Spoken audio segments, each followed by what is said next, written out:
Good morning, everybody. Welcome to today's devotion for November 29th.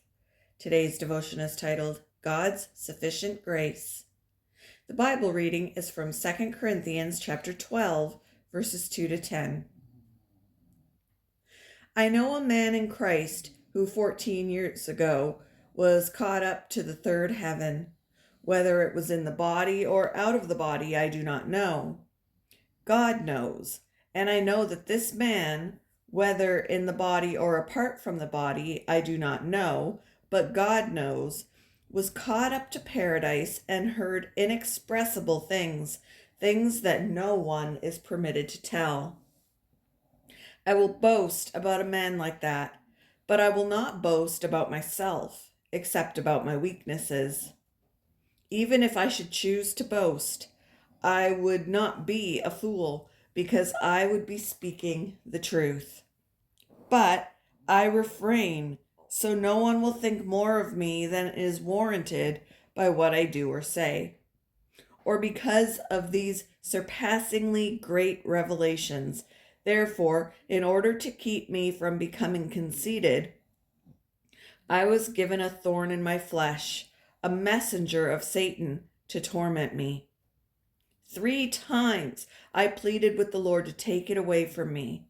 But he said to me, My grace is sufficient for you, for my power is made perfect in weakness. Therefore, I will boast all the more gladly about my weaknesses, so that Christ's power may rest on me. That is why, for Christ's sake, I delight in weaknesses, in insults, in hardships, in persecutions, in difficulties. For when I am weak, then I am strong.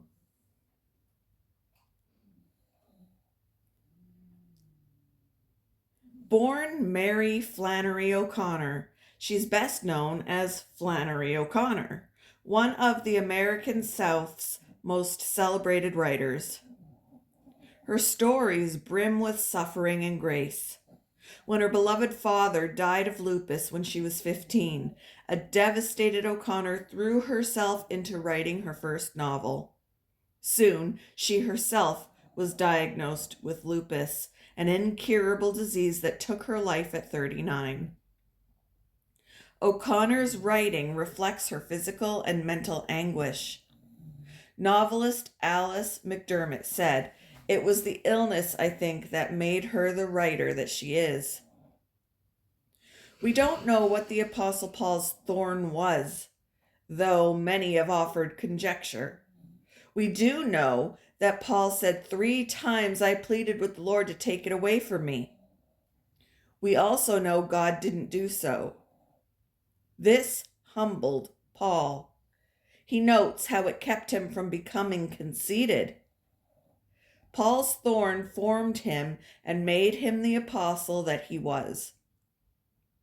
But the thorn wasn't all, for with the thorn came God's sufficient grace and perfecting power. So the tormented apostle could declare, When I am weak, then I am strong.